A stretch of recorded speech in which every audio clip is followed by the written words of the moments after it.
복된 주일 우리에게 주시는 하나님의 말씀은 요한복음 11장 25절에서 26절까지의 말씀입니다. 요한복음 11장 25절에서 26절까지의 말씀입니다. 제가 가진 성경책 신약성경 165쪽에 있습니다. 읽겠습니다. 예수께서 이르시되 나는 부활이요 생명이니 나를 믿는 자는 죽어도 살겠고 무릇 살아서 나를 믿는 자는 영원히 죽지 아니하리니 이것을 내가 믿느냐. 아멘. 오늘은 예수님이 죄와 사망의 권세를 깨뜨리고 죽은 지 3일 만에 부활하신 복된 날입니다. 예수님의 죽으심과 부활하심은 예수님을 믿는 우리 모두가 예수님과 함께 죄와 사망의 법에서 성령과 생명의 법으로 구원이 확증된 복된 날인 줄 믿습니다. 예수 부활하셨습니다. 할렐루야. 우리 하나님께 영광의 박수 돌립니다.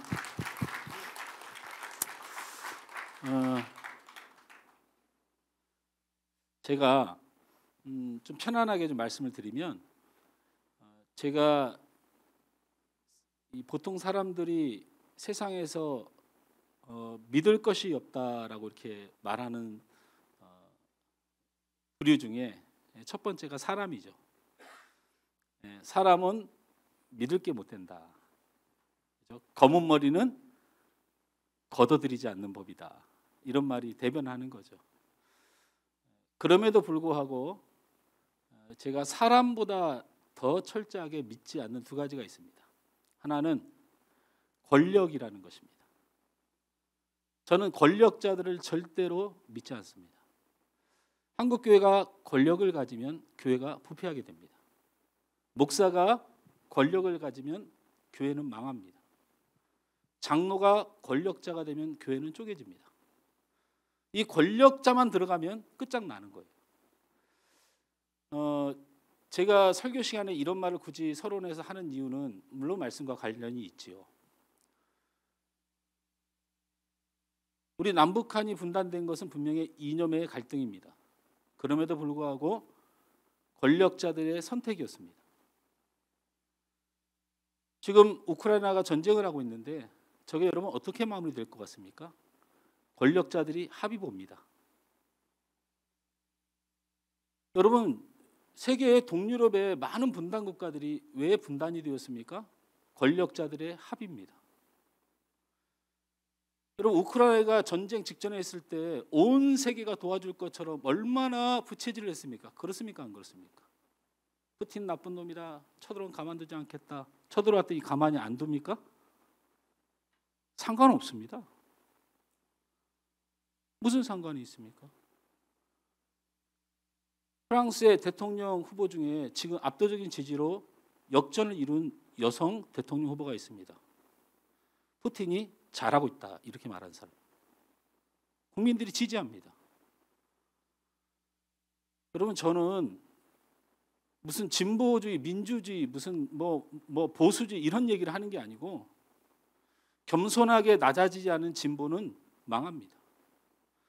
겸손하게 낮아지지 않은 보수는 망합니다. 저는 이 권력을 절대로 믿지 않습니다. 여러분, 우리 성도들도 그 권력에 노란하고 그런 정치에 노란하면 안 됩니다. 특별히 요즘 한참 저희 부모님들도 그렇고 어디 식사를 하러 가도 그렇고 늘 요즘은 그 뉴스를 틀어놓고 있잖아요. 이 검수완박이라는 이 단어 때문에 온 세상이 들썩들썩합니다. 이게 뭐가 중요합니까? 검수완박이. 저는 그걸 볼 때 너무 웃겨서 웃음도 안 나옵니다. 여러분, 검사하고 경찰이 수사권 분리된 지가 언제입니까? 언제입니까? 여러분, 검사가 수사하러 다닙니까? 아직도 여러분 그렇게 알고 계세요? 여러분, 검사실에 가보면, 여러분 검사실 한 번도 안 가보셨죠? 저는 착하게 살아서 자주 갔습니다.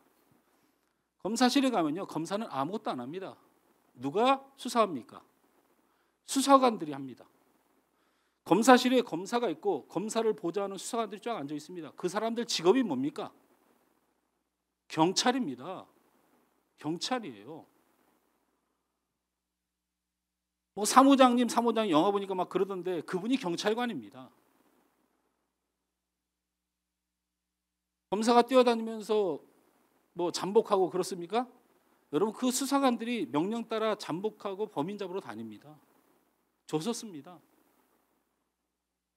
검사는 결제하는 겁니다. 뭘 이걸 가지고 국민의 눈을 그냥 다 덮고 국민들이 바본 줄 알고 그걸 가지고 보수나 진보나 마치 정의로운 것처럼 그럴 필요 없습니다. 다 알고 있습니다. 검사가 못 해내는 정의로움을 경찰이 하면 완벽해집니까? 이것도 동상이몽입니다. 그냥 속아 넘어가지 마세요. 제가 드린 말씀은 어느 편을 드는 게 아니고 권력과 정치는 믿을 게 못 됩니다.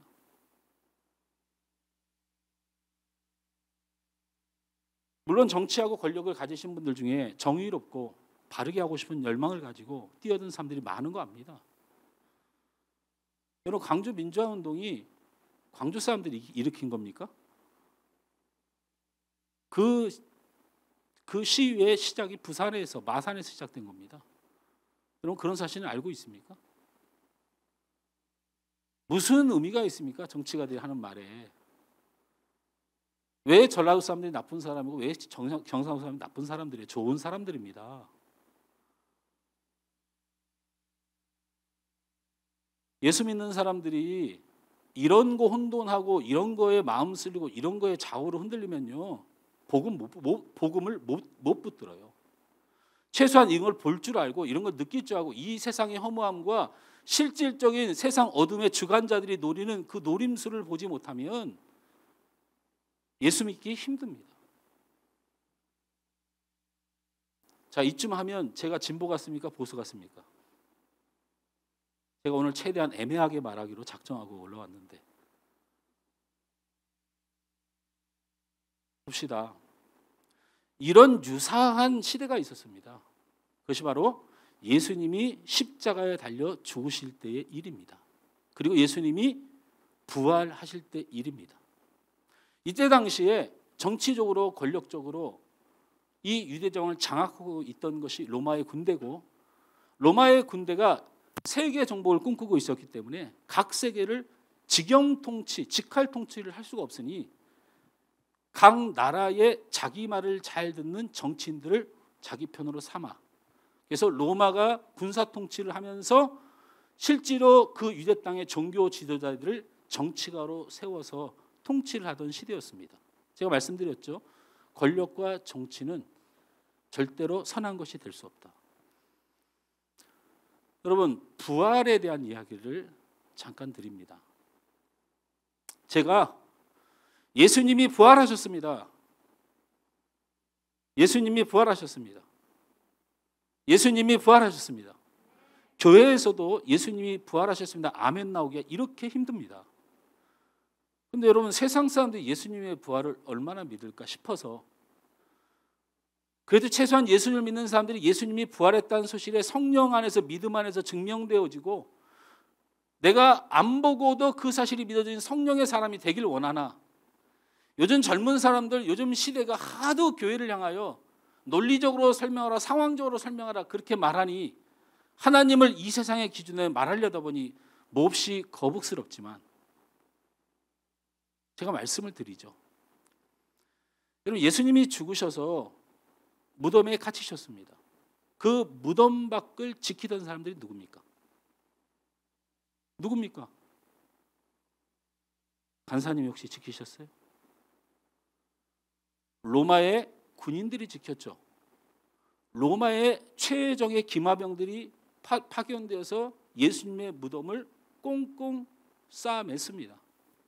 이상하지 않습니까? 왜요?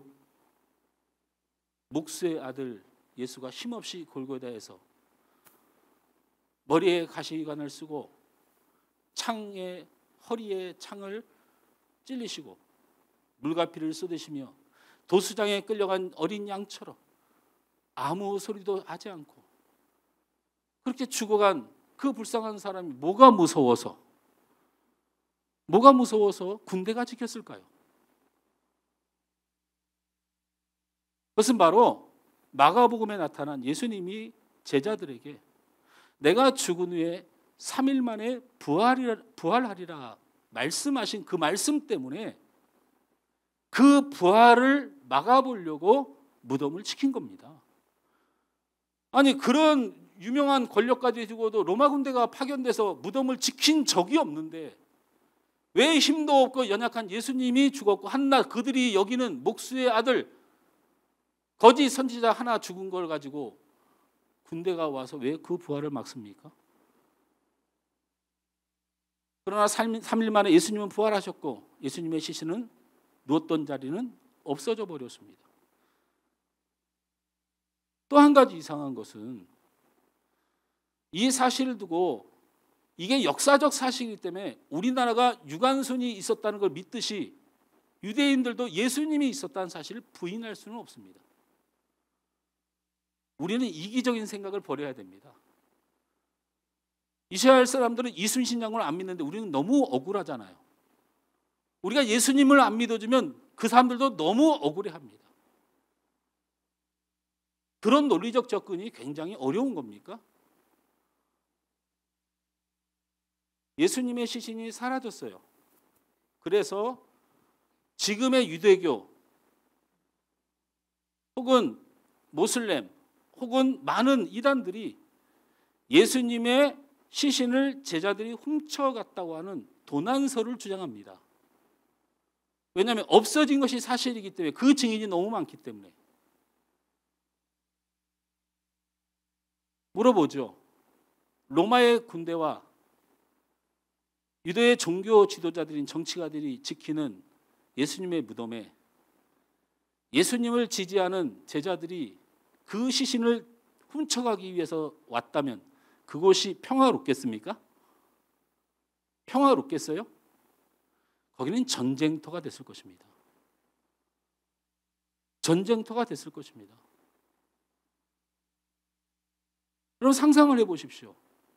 로마 군인들이 정신이 나갔습니까? 목숨을 걸고 싸웠겠죠. 거긴 피바다가 됐을 것이고 많은 시신이 나돌군 후에 예수님의 시신이 없어졌다면 인정한다는 거예요. 도난설을.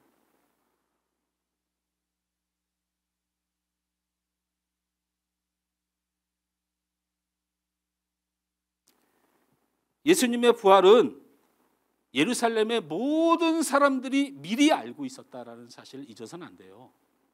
하다못해 로마의 군대까지 예수님이 부활한다는 사실을 죽기 전에 알고 준비하고 계획하고 호위했다는 거예요. 뿐만 아닙니다. 예수님이 부활하셔서 이 세상 예루살렘에 나타난 횟수만 15번이며 예수님을 직접적으로 만난 사람이 500명이 넘습니다. 예루살렘이 엄청나게 큰 도시입니까?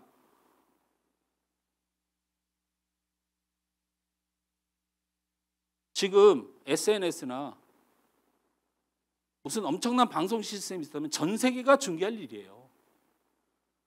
그때 당시에 정보력으로 최선을 다하여 예수님이 부활하셨다는 사실을 온 세상은 알고 있었다는 것입니다.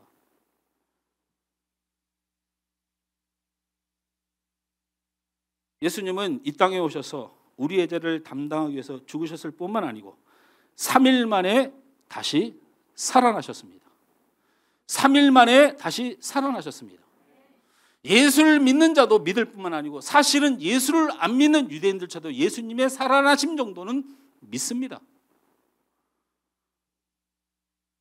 그러면 예수님의 이 살아난 사실이 사실인데 예수님이 왜 살아나셨을까?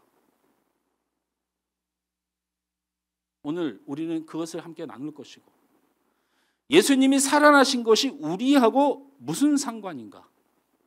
이것에 대한 두 가지 방향을 말씀을 전할 것입니다. 예수님의 부활은 무엇을 말하는가? 첫 번째는 예수님이 누구신지를 증명하기 위하여 부활하셨습니다. 여러분 예수님은요 이 땅에 오셔서 늘 하시는 말씀이 있었어요. 내가 하나님의 아들이다. 여러분 예수님이 다니시면서 주식이 어떻고 잘 사는 법이 어떻고 이런 말씀을 거의 안 하고 다니셨어요. 나는 하나님의 아들이다.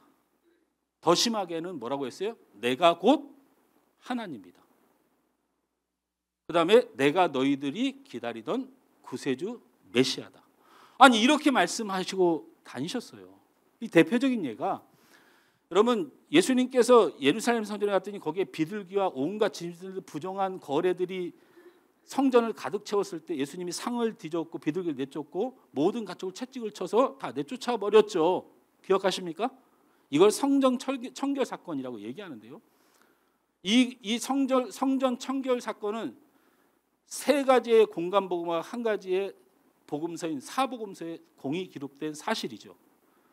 여러분 그렇게 예수님이 성전을 막 뒤집어 엎으니까 사람들이 이렇게 말합니다. 사람들이 생각하기에는 저러면 안 돼. 왜? 물론 비리가 있을 수도 있고 그리고 이 짐승을 팔고 물건을 파는 일이 문제가 될 수도 있지만 사실 그런 것들을 통해서 지금 하나님 앞에 제사 드리는 게 중요하거든요.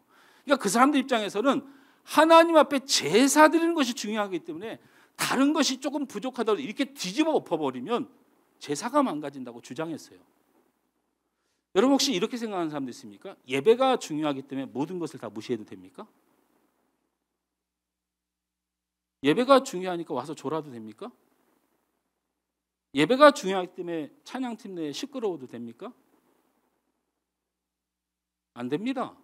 안 됩니다. 예수님은 소용이 없는 거예요. 그런 성전의 제사는 필요가 없는 거예요.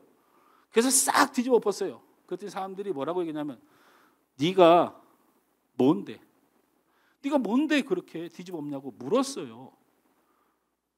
그러자 예수님 뭐라고 말씀하셨어요? 예수님이 뭐라고 말씀하셨어요? 내 아버지의 집을 강도의 소굴, 장사의 소굴로 만들지 말라. 이렇게 말씀하셨어요. 기억하십니까? 기억하세요?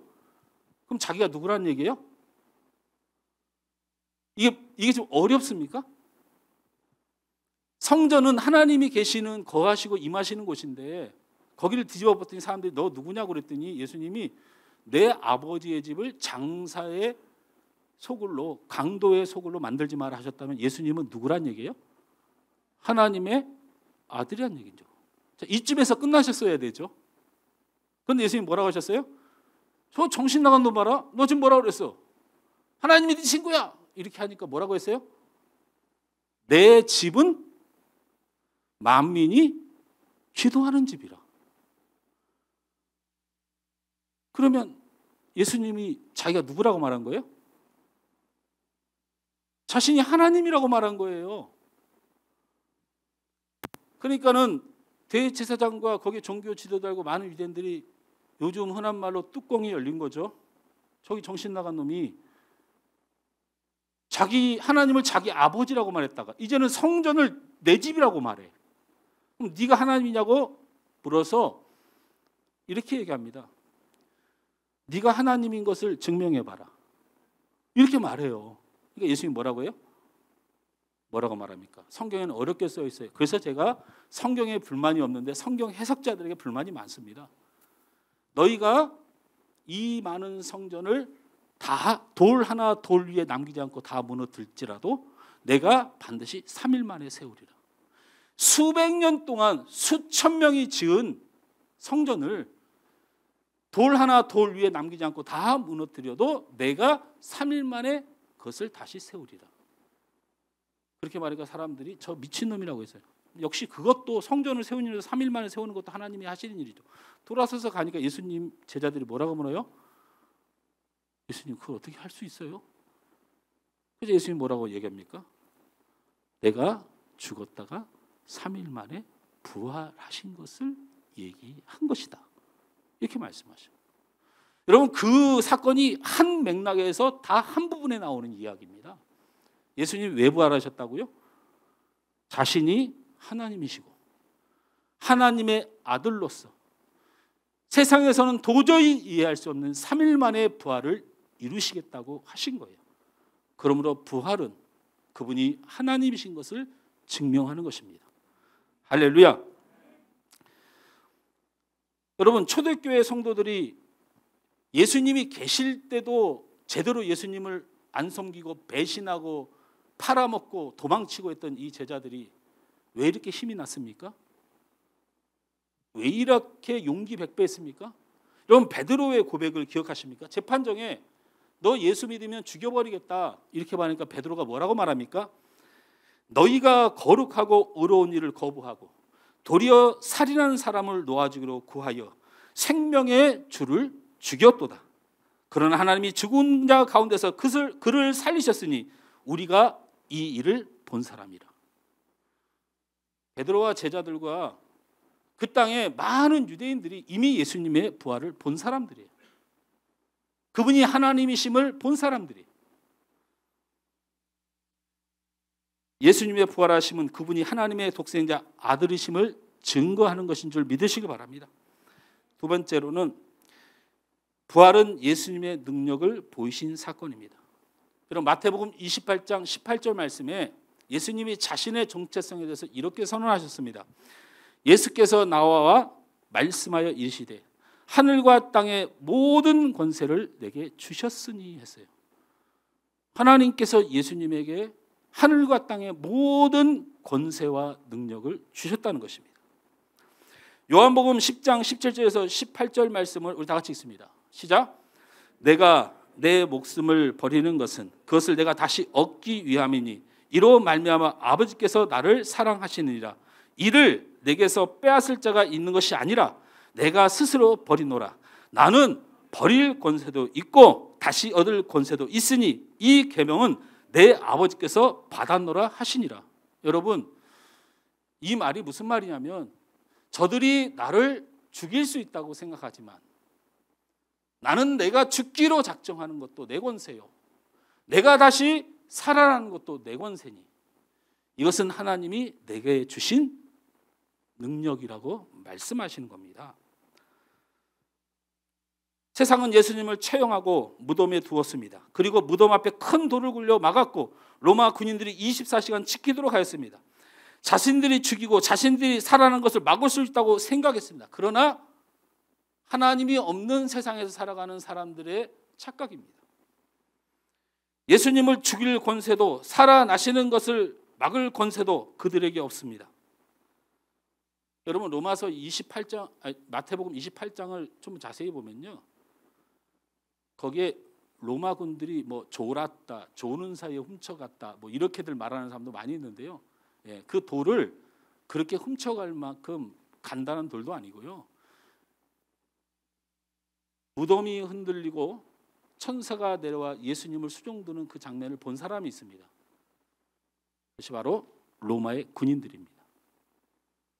무기를 들고 최종의 영예원 등장 그들이 두려움에 떨었다고 28장에 기록되어 있습니다. 여러분, 무슨 이상한 기적으로 뭐 잠들게 해서 이런 유치한 얘기 하지 말아야 돼요. 하나님이신 그분을, 하나님의 능력과 권세를 얻고 천사가 수종들던 그 예수 그리스도를 세상의 무기에 강력한 군대가 쳐다보고 있었고 그들은 두려움에 떨 뿐이었습니다. 주님은 세상의 모든 권세를 가지셨습니다. 주님은 자신의 생명을 버릴 수도 다시 얻을 수 있는 권세를 가지셨습니다. 즉 주님은 부활의 권세를 가지신 분이십니다. 왜냐하면 그 주님이 하나님이시기 때문입니다. 예수님이 죽은 자 가운데서 살아남으시려 하여 예수님은 세상에 그 누구도 가장 큰 능력을 드러내신 것입니다. 할렐루야. 세 번째로 부활은 예수님이 약속한 것을 반드시 이루시겠다 하는 증거입니다. 마가복음 10장 34절 말씀에 그들은 능욕하며 침 뱉으며 책짓질하고 죽일 것이나 그는 3일 만에 살아나리라 하시니라. 이게 무슨 말이냐면요, 예수님의 제자들이 예수님이 막 영웅이 돼가지고 예수 아주 인기가 많을 때 저들이 내게 침을 뱉을 것이고 저들이 나를 채찍을 칠 것이고 저들이 나를 죽이려 할 것이다. 그리고 그로 인하여 내가 죽을 것이다. 그러나 내가 3일 만에 부활하리라. 이렇게 말씀하셨는데요. 마태복음 28장 5절에서 6절 말씀을 우리 다 같이 한번 눈 크게 뜨고 부활절에 이 정도는 크게 읽어야죠. 있나요? 안 하셨어요? 네. 우리 방송실에서 안 했으면 제가 읽어드릴게요. 천사가 여자들에게 말하여 이르되 너희는 무서워하지 말라. 십자가에 못 박히신 예수를 너희가 찾는 줄을 내가 아노라. 그가 여기 계시지 않고 그가 말씀하신 대로 살아나셨느니라. 그가 말씀하신 대로 살아나셨느니라. 천사는 여자들에게 말합니다. 예수님은 말씀하신 대로 살아나셨다. 저는 예수님의 말씀을 믿습니다. 그의 약속을 믿습니다. 그가 나는 나의 모든 죄를 사하시겠다고 약속하시면 그것을 믿습니다. 그 주님이 나를 사랑하신다고 말씀하시면 저는 그것을 믿습니다. 내가 나와 영원히 낙원에 있으리라고 말씀하시면 저는 그걸 믿습니다. 제가 무지하고 죄인이고 부족하지만 나를 가장 존귀한 자로 여기신다면 저는 그것을 믿습니다. 부활의 의미는 무엇입니까? 예수님의 부활은 예수님이 하나님이심을 증거하는 것이고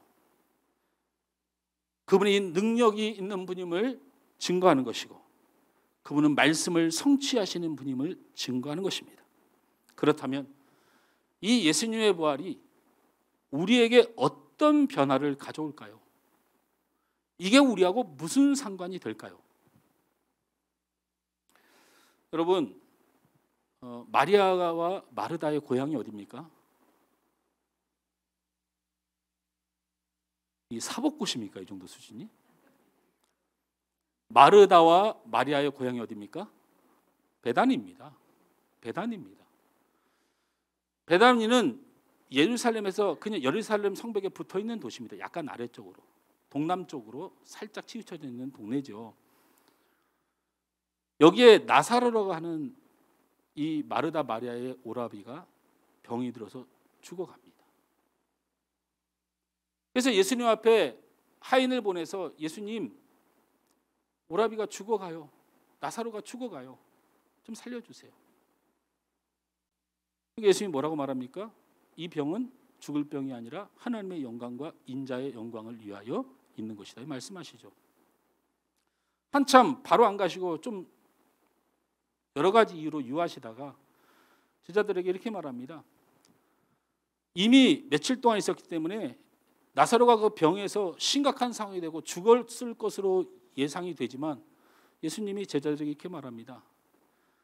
나사로가 자고 있으니 깨우러 가자. 그러니까 제자들이 진짜 우리 예수님 정신이 왔다 갔다 하신다. 예수님 자는 게 아니고 사경을 해먹어요. 지금 늦었어요. 이렇게 말합니다. 예수님이 나흘 만에 죽은 지 나사로가 죽은 지 4일째 되는 날 베다니에 도착하십니다. 마르다가 나와서 이렇게 말을 하죠. 예수님이 계셨다면 안 죽었을 것이에요. 하면 옵니다.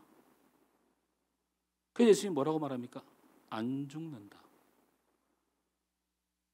아니 이미 무덤에 갇힌 지 4일이 돼서 냄새가 나고 조문객이 삥삥 돌아가면서 온 유대가 슬퍼하고 있는 중에 예수님이 오셔서 하는 말이 마르다가 예수님이 계셨으면 안 죽었을 것인데 이 정도도 대단한 믿음이거든요. 그런데 예수님이 뜬금없이 안 죽었다 말합니다. 많은 사람들이 울고 조문하고 있는데 가서 그 하나님과 예수님이 어떤 분인지를 모르고 엉뚱하게 그리고 그 능력을 믿지 못하고 이 세상 고락에 지쳐서 슬퍼하며 우는 사람들을 바라보며 슬피 우십니다. 여러분 성경학자들이 나사로의 죽음 때문에 슬퍼했다고 일방적으로 말하는데요. 긍휼히 여기셨어요. 슬퍼하는 자들, 그들의 인생을 놓고. 그리고 뭐라고 말하니까 돌을 옮겨 놓으라. 뭐라고 말씀하십니까? 나사로야 나오너라. 일어나라도 아닙니다. 뭐 생기가 들어가도 아닙니까? 나사로야 고만 거기 있지 말고 나오너라. 배로 손과 발을 다 감싸고 얼굴에 수건을 덮고 있던 나사로가 걸어 나옵니다. 뭐라고 말씀하시죠? 마지막으로 왜 산 사람을 저렇게 불편하게 묶어놨냐? 다 풀어놓아 편하게 다니게 하라. 이렇게까지 친절하게 말씀하십니다. 제가 이 말씀을 왜 드립니까? 세상을 살아가는 마르다 마리아 제자들과 예수님의 말씀이 계속 부딪히고 안 맞고 이상해요. 여러분, 우리의 삶과 말씀이 부딪히면 우리의 삶을 주장해야 됩니까? 예수님의 말씀을 믿어야 됩니까? 제가 다시 한번 말하죠. 우리의 삶이 힘들고 지치고 어려우면 우리를 의지해야 됩니까? 예수님을 의지해야 됩니까? 여러분, 무슨 신앙생활을 이런 식으로 합니까? 잔다면 자는 줄 알면 됩니다. 너를 사랑하면 사랑한다고 하면 됩니다. 하나님, 저를 사랑하는데 내 남편이 이래요. 저를 사랑하는데 내 자식이 이래요. 하나님, 나를 사랑하는데 내 몸이 이래요. 왜 이러시는 거예요? 부활의 주님이 왜 부활하셨습니까? 그분이 하나님이시고 그분이 세상의 생사고락을 주장하는 모든 만유에 주시고 권능에 주시고 그분이 우리가 약속하신 것을 지키기 위해서 부활하셨다고 제가 말씀드렸지 않습니까? 왜 제자들은 잔다는 말을 끝까지 우기면서 예수님을 정신 나간 사람 취급을 할까요? 왜 마르다는 예수님이 계셨다면 고쳐셨을 텐데 지금은 소용없어요, 이런 말을 할까요? 여러분, 마르다가 뭐만 믿은 줄 아세요? 예수님이 고치시는 분이지 살리시는 분은 아니라는 마음에 그 연약한 믿음을 가진 거예요. 예수님이 살리시는 만유의 주 만왕의 왕 예수님으로 믿으셨다면 예수님 어서 오세요라고 했겠죠.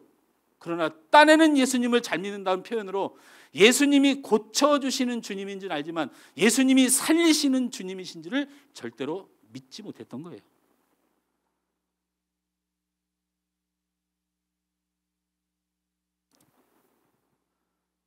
여러분, 예수님의 말씀엔 깊은 하나님의 약속이 숨겨져 있습니다. 병든 것이 아니고 이 병은 앞으로는 죽을 병이라고 부르지 마라, 이렇게 말씀하셨잖아요. 여러분, 병드신 분들, 이 병과 여러분이 하나님의 자녀된 사실과 영원한 천국에 갈 사실과 영생할 사실을 조금도 흔들지 못하는 허위입니다. 병은 우리를 영원한 사망으로 몰아가지 못합니다. 왜 그렇습니까? 부활하신 주님이 그 병의 원인인 죄와 사망의 권세를 깨트려 버렸기 때문입니다. 할렐루야. 그 말씀을 하시는 거예요. 나사로가 병도 들 수 있고 나사로가 병 때문에 죽을 수도 있으나 그를 죽을 권세가 세상에는 이제 사라졌다. 그는 자는 것이고 내가 일어나라 하면 일어나는 존재이다. 죄가 사라졌습니다. 예수님을 믿는 우리는, 부활의 주님을 믿는 우리는 우리의 죄의 근원이었던, 죄의 연속성산이었던 병은 우리를 사망케 하는 일에 사라진 존재입니다. 그래서 예수님이 그 뜻으로 말씀하신 거예요. 병든 것이 살다 보면 우리 한평생 살아가는 인생에 1차적인 육신의 죽음으로 두려운 일이 생길 수는 있으나 그 병이 너의 죄는 아니다. 그거는 영원한 지옥의 심판에 놓였던 사망의 징계가 아니다, 이렇게 말씀하신 거예요. 여러분, 우리의 변화는 바로 거기서 시작됩니다. 가난하십니까? 여러분의 죄가 아닙니다. 원래 죄를 지어서 가난도 오고 수고도 오고 피땀 흘린 것도 오고 해산의 고통도 오고 병도 왔던 것입니다. 그러나 우리는 예수 그리스도를 믿는 믿음 안에, 부활하신 주님을 믿는 믿음 안에서 그 죄가 사라진 이상 이제는 우리는 병 때문에, 가난 때문에, 해산의 고통 때문에, 자녀 때문에, 인생의 근심 때문에 절대로 절망하면 안 됩니다. 예수님께서 고쳐주시지만 살리지 못하시는 이런 연약한 믿음의 마르다의 삶처럼 살면 안 됩니다. 마르다가 결정적으로 실수를 뭐를 합니까? 내가 살리리라 이렇게 얘기하니까 뭐라고 해요? 하나님이 이 땅을 심판하시는 부활의 마지막 때에 다시 살아날 것을 믿습니다 말합니다. 이 말은 아주 오만방자한 말이죠. 예수님은 절대로 살릴 수 없고 하나님만이 살릴 수 있다고 말한 겁니다. 저는 그렇게 믿지 않습니다. 하나님의 영광을 위해 사십시오. 부활의 주님을 믿으십시오. 그가 이 시간 여러분을 살릴 것이고 여러분을 존귀케 하실 것입니다. 저는 하나님 앞에 이렇게 기도합니다. 하나님, 저도 대단히 유명한 목사가 되고 싶습니다. 그러나 제가 작은 교회 목사님이 돼도 슬퍼하지 않는 것은 하나님이 나를 더 사랑하고 귀하게 보듬어 주시는 약속을 믿기 때문입니다. 저에게 있어서는 그것이 가장 큰 행복입니다. 말씀을 맺습니다. 예수님이 오늘 본문에서 나는 부활이요 생명이라고 말씀하셨습니다. 우리가 부활을 그렇게 기뻐할, 우리 한글로 된 부활, 살아나다, 다시 살아나다라는 이 말에 별로 기뻐할 이유가 없습니다. 성경에 보면요, 죄인도 살아나고 악인도 살아나고 의인도 살아나고 선인도 살아납니다. 여러분, 살아나는 것으로 기쁩니까? 뭐 생명을 좀 연장받았고 좀 오래 사는 것이 그렇게 기쁩니까? 여러분, 부활절은 그런 걸 기뻐하는 날이 아닙니다. 여러분, 우리 선악간에 다 살아납니다. 부활은 이 세상 모든 사람들이 경험하는 것입니다. 그러니까 그건 기쁨의 요소가 못 됩니다. 그럼 부활은 무엇을 기뻐해야 됩니까? 부활의 원어가 아나스티시스라는 단어입니다. 이것은요, 이제 바로 세우다라는 뜻입니다. 진리로 새롭게 되라는 뜻입니다. 기둥이 박혀 흔들리지 않게 하다는 뜻입니다. 여러분, 부활은 그 뜻뿐입니다. 뭐 생명이 살아나니 죽은 자가 살아나는 이런 단어와 우리 한글에서 말하는 부활과 전혀 원어는 다릅니다. 아나스타시스라는 단어입니다. 제대로 되다라는, 제대로 되다. 그러면 조회는 뭡니까? 조회가 아니고 생명이란 말은 조회입니다. 영원한 생명을 얻게 되다, 하나님이 그의 편이 되다, 하나님이 그를 보장하다라는 뜻입니다. 예수님이 말씀하셨습니다. 나는 부활이요 생명이니라. 나를 믿는 자는 죽어도 살겠고 살아서 나를 믿는 자는 영원히 죽지 않으리라. 예수님이 부활이요 생명이라고 선포하셨을 때 내용은 너희가 이제 회복되리라. 너희는 절대로 죽지 아니하리라. 너희는 영생하리라. 너희는 하나님의 천국 백성이 되리라. 그가 하나님이 너를 지키시리라. 여러분, 그렇게 말씀하신 겁니다. 예수 믿으십시오. 부활의 예수님 믿으십시오. 여러분의 인생을 바로 잡으실 겁니다. 여러분이 천국 백성들에게 부족함이 없도록 반드시 붙들 것입니다. 우리는 할 수 없으나 예수 권세가 여러분을 살리실 것입니다. 아나스타시스하고 조회된 인생을 소망하며 이 부활의 기쁨이 혹시 질병 가운데, 삶의 근심 가운데, 그리고 여러분 마음에 많은 고통 가운데 있는 여러분들이 주 예수의 은혜로 새롭게 되는 역사가 있기를 주님 축원합니다.